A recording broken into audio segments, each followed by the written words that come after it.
Nanti panggilan polisi dia datang atau enggak gitu. Ya.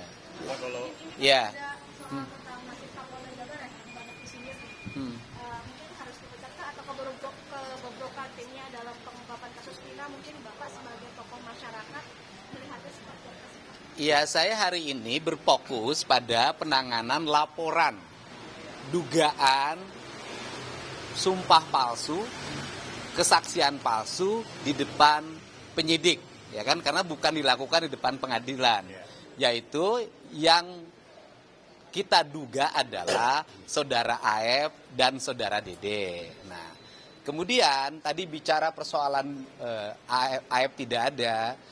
Ayahnya itu adalah warga Kabupaten Purwakarta, Kecamatan Pleret, desanya Palinggihan. Rumah ayahnya ada. Dan kemudian AF di mana posisi hari ini bukan kepentingan kita. Kepentingan kita hari ini adalah kita berkepentingan bahwa 7 orang terpidana yang masih mendekam di penjara harus punya jalan untuk keluar. Ya kan? Jalan untuk keluar karena mereka, kalau saya sih sudah menyampaikan, diyakini tidak melakukan perbuatan sebagaimana yang dituduhkan dan didakwakan. Sehingga mereka mendekam di dalam penjara dan tidak main-main seumur hidup. Artinya bahwa dia sampai mati di dalam penjara. Saya melihat bahwa ini adalah peristiwa kemanusiaan yang luar biasa.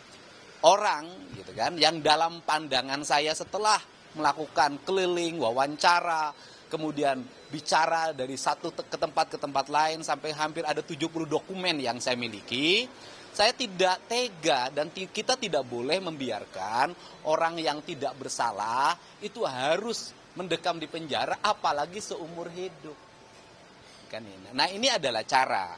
Ini cara yang pertama. Pintu masuknya untuk mereka keluar itu adalah dengan PK. PK-nya dilakukan oleh kuasa hukum yang sudah ditangani oleh Peradi.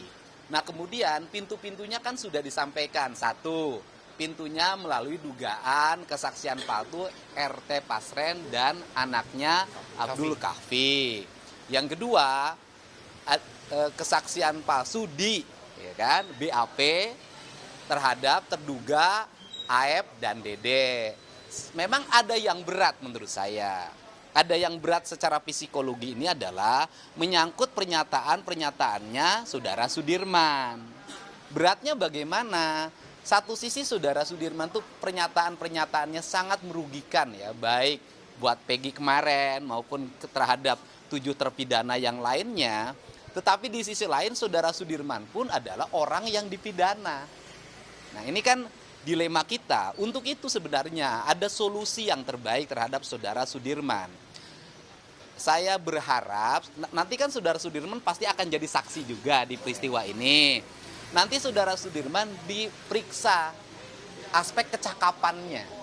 Apakah dia cakap untuk melakukan perbuatan hukum atau harus di bawah pengampuan.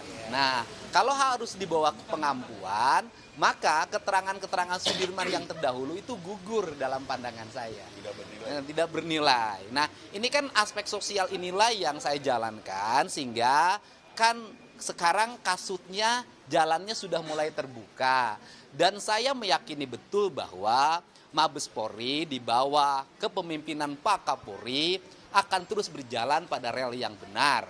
Dan ke depan kita berharap kasus peradilan yang sesat tidak boleh terjadi lagi.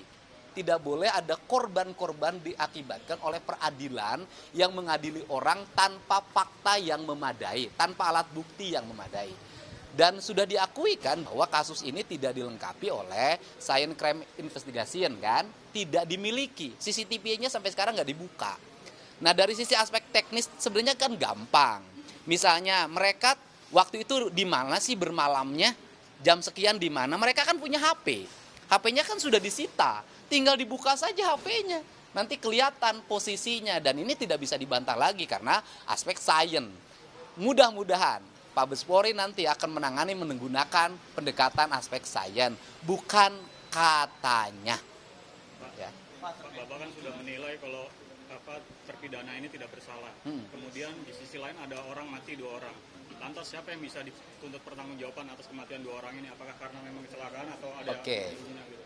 Bertanya persoalan yang meninggal itu 2 orang sebenarnya bukan ranah saya, tetapi ranah kepolisian.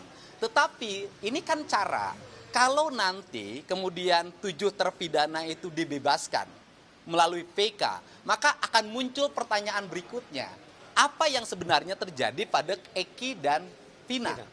Apakah ini kecelakaan murni atau pembunuhan? Kalau kecelakaan murni maka selesai, ya gitu loh. Berarti ada penanganan perkara yang salah. Kalau pembunuhan nanti tinggal Mabes Polri mencari siapa pembunuh yang sebenarnya. Oke? Cukup kan?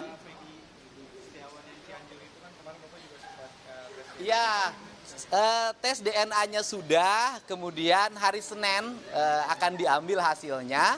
Dan kuasanya sudah diberikan penuh kepada saya untuk mengambilnya. Jadi mereka sudah tidak mencampuri lagi. Aman itu. Dan kenapa sih Peggy Cianjur saya lakukan tes DNA? Jangan sampai netizen ini, media sosial kita ini kembangkan cocok logi. Nanti setiap ada namanya Peggy dicurigai. Namanya Peggy dicurigai, kan kasihan. Untuk itu saya mengambil langkah untuk saudara Peggy Setiawan putra Pak Cecep dari Pacet Cianjur dilakukan tes DNA atas kesadaran mereka. Sehingga cocok loginya nanti tidak boleh terjadi lagi. Hal kemarin kuasa hukum dari Pak RT sendiri kekeh bahwa Pak RT memberikan keterangan yang sebenar-benarnya. Nah, menurut Bapak pandangannya seperti apa nih Pak? Ya itu kan nanti dibuktikan saja keterangan Pak RT Pasren itu benar sesuai dengan fakta yang sesungguhnya, tinggal dijelaskan ke penyidik. Nanti kemudian beradu dengan saksi-saksi yang lain. Cukup kan? Kenapa? Oh, nanyanya jangan ke saya kan bukan penyidik. Oh belum, saya belum update urusan itu. Update-nya adalah hari ini kita belum makan dari pagi. Ya, terima kasih. Sama dong.